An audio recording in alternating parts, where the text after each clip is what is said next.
मामले में पूछताछ के लिए प्रबंधन के सामने पेश हुए घोटाले का मामला है। देखिए, सीबीआई कोर्ट के परव्यू में लैंड फॉर जॉब स्कैम जो आईआरसीटीसी का है उसकी जांच कर रही है और निश्चित तौर पर कोर्ट सबूतों के आधार पर इस न्याय प्रक्रिया को आगे बढ़ाने का काम कर रही है और तेजस्वी यादव इसमें एक आरोपी हैं, लिहाजा उनसे पूछताछ संभव है, स्वाभाविक भी है।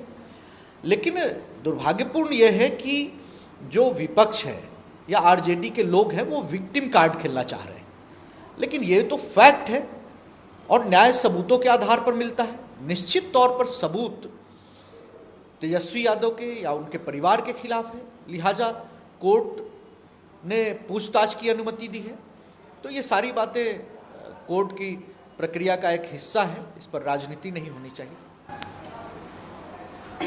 सदस्यता गंवाने के बाद पहली बार राहुल गांधी केरल के वायनाड अपने लोकसभा क्षेत्र जहां से वो सांसद रहा करते थे, तो उन्होंने कहा कि एपी सिर्फ एक टैग या पद है और बीजेपी मेरा टैग पर घर नहीं ले सकती,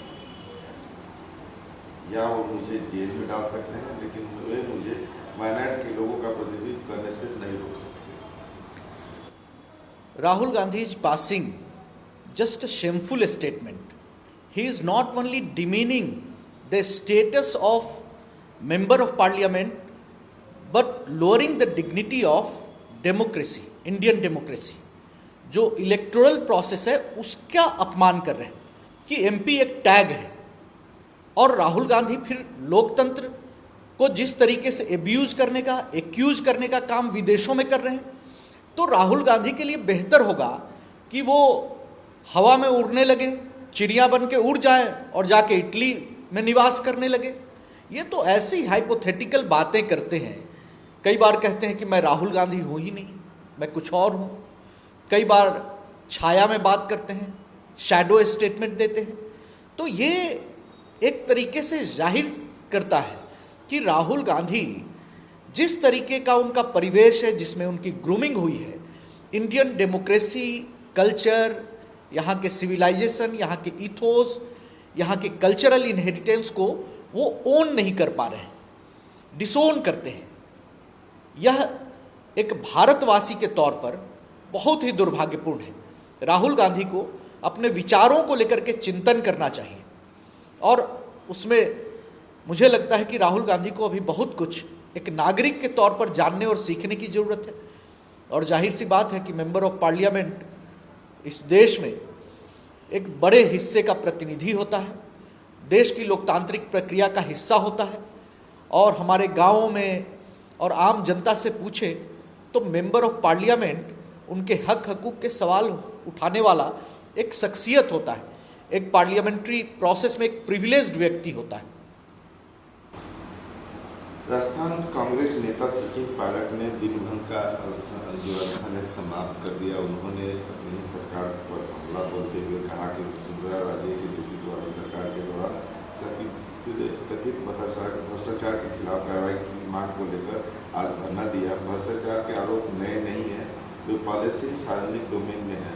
मैंने कार्रवाई के लिए 2 बार सीएम को लिखा लेकिन कोई कार्रवाई नहीं हुई, लेकिन इसलिए कार्रवाई की जानी चाहिए ताकि लोग यह समझ सोचे कि हम जो वादा करते हैं और जो हम करते हैं उसमें कोई अंतर नहीं। देखिए, मुझे लगता है कि सचिन पायलट कांग्रेस के एक विक्टिम है, कांग्रेस की राजनीति के शिकार है।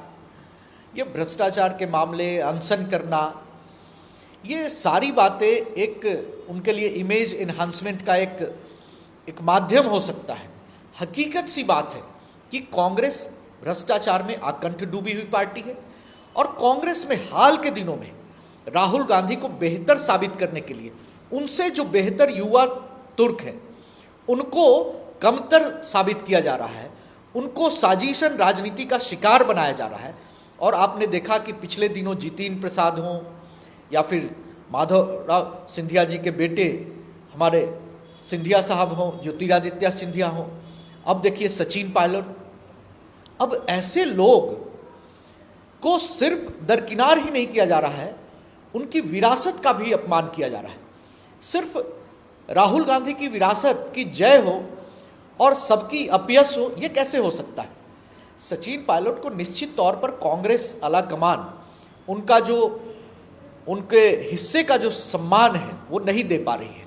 लिहाजा उनके भीतर वो अलग अलग तरीके से एक बात रखने का एक प्रयास है और उसी के कारण ये अपनी बात वो कह रहे हैं, पब्लिक डोमेन में ला रहे हैं। मुझे लगता है कि कांग्रेस उनको संतुष्ट नहीं कर पाएगी और सचिन पायलट के लिए कांग्रेस से बाहर ही बेहतर सम्मान का रास्ता दिखता है।